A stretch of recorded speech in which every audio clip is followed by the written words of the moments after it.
మొన్న ఒక పేషెంట్ అడిగారు, ఈ బీపీ షుగర్ మాత్రలు నేను జీవితాంతం వాడాల్సిందేనా డాక్టర్ గారు? మంచి క్వశ్చనే. మరి వాడకుండా ఉండడానికి నేనేమన్నా చెయ్యొచ్చా?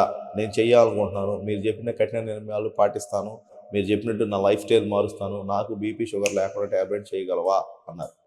మంచి మాట అన్నారు. నేను అదే చెప్పాను దానికి. బీపీ కంప్లీట్గా ట్యాబ్లెట్ లేకుండా తగ్గించవచ్చు అంటే డెఫినెట్గా తగ్గించవచ్చు అండి. ఫస్ట్ ఉప్పు లేకుండా తినాలి, నీకేమి భాష ప్రపంచంతో ఎక్కువ ఇంట్రాక్షన్స్ లేకుండా, వాళ్ళని చూసి వీళ్ళని చూసి టీవీలు చూసి దాన్ని చూసి ఇన్ఫ్లుయెన్స్ కాకుండా ఉండాలి. నీ హార్ట్, నీ ఆటోనామిక్ కంట్రోల్, నువ్వు ఎంత యోగా చేసి నీ హార్ట్ రేట్ పెరగకుండా స్థితప్రజ్ఞత అంటారు కదా, అది సాధించాలి. అప్పుడు నీ బీపీఏ పెరగదు అని చెప్పారు. అది సాధ్యమేనా మన ఆధునిక ప్రపంచంలో? కొద్ది కష్టం. ఎందుకు కష్టం అంటే మనిషి అన్న తర్వాత సమస్యలు అన్నీ ఉంటాయి. రోజు ఒకేలాగా ఉండదు. పొద్దున ఒకలాగా ఉంటే సాయంత్రం ఇంకోలాగా ఉంటుంది. చిరాకు రావడానికి పెద్ద పెద్ద కష్టాలే ఉండొచ్చు. నైట్ కూడా బాగా ఎండలో ఫ్యాన్తో అలవాటు పెడితే 12ంటికి కరెంటు పోతే దానికి బీపీ పెరిగిన వాళ్ళు ఉంటారు. 2 రోజులు మోషన్ రాకుండా బాగా ఇబ్బంది పెడితే దానికి బీపీ పెరిగిన వాళ్ళు ఉంటారు. అంతెందుకు, నా దగ్గర డాక్టర్ గారి కోసం వెయిట్ చేస్తా, ఒక అరగంట లేట్ అయితే దానికి బీపీ పెంచుకొని మళ్ళీ ఫస్ట్ చూస్తే 130 ఉండిద్ది, నేను రావడం ఒక గంట లేట్ అయితే 180 ఉన్న వాళ్ళు ఉన్నారు. సో ఈ ఎమోషన్స్ అన్ని దాటుకొని బీపీ కంట్రోల్ చేయగలిగితే బీపీ కంట్రోల్ అయింది. సరే, ఇంకో కొంతమంది అడుగుతారు, డాక్టర్ గారు మీరేమన్నా మేబీ మాత్రలు వేసుకోకుండా ఏమన్నా నా సైట్ చేయగలరా అంటే,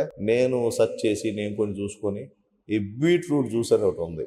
ఈ బీట్రూట్ జ్యూస్, పచ్చి బీట్రూట్ జ్యూస్ కనుక ఉంటే ఒక 250 ml తాగితే రోజు మార్నింగ్, పచ్చిదే, నైట్రేట్స్ అని ఉంటాయి దాంట్లో, దానివల్ల బీపీ తగ్గొచ్చు. సో అది కొంత ఉపయోగపడుతుంది. కానీ దీంట్లో కాషన్ ఏంటంటే, ఎవరికైతే కిడ్నీ స్టోన్స్ ఉందో ఇది అవాయిడ్ చేయాలి. ఎందుకంటే దాంట్లో ఆక్సిలేట్స్ కూడా ఉంటాయి, వాళ్ళకి కిడ్నీ స్టోన్స్ కూడా వస్తాయి. అందుకని చెప్పి బీట్రూట్ జ్యూస్ తాగమన్నారు, రోజు తాగుతా, కిడ్నీ స్టోన్స్ ఉన్న వాళ్ళు తాగొద్దు దయచేసి. కానీ బీట్రూట్ జ్యూస్ కొంత హెల్ప్ చేసిద్ది.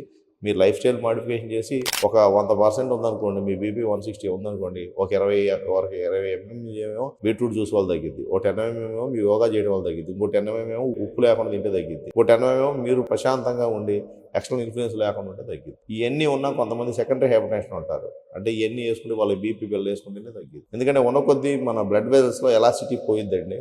ఎలాసిటీ పోవటం వల్ల అవి నీ బీపీ పెరిగినప్పుడు అవి పోయేసరికి రిజిడ్గా అయిపోతాయి. దానివల్లే ఈ ఎసెన్షియల్ హైపర్టెన్షన్ బీపీ పెరిగింది. సో అందుకని మీరు లైఫ్ స్టైల్ చేంజ్ చేస్తే డెఫినెట్గా అన్నీ తగ్గించుకోవచ్చు అనే మెయిన్ ఉద్దేశం. సో ఈ ఇన్ఫర్మేషన్ మీకు నచ్చినట్టయితే లైక్ చేయండి, షేర్ చేయండి, సబ్స్క్రైబ్ చేయండి. Thank you.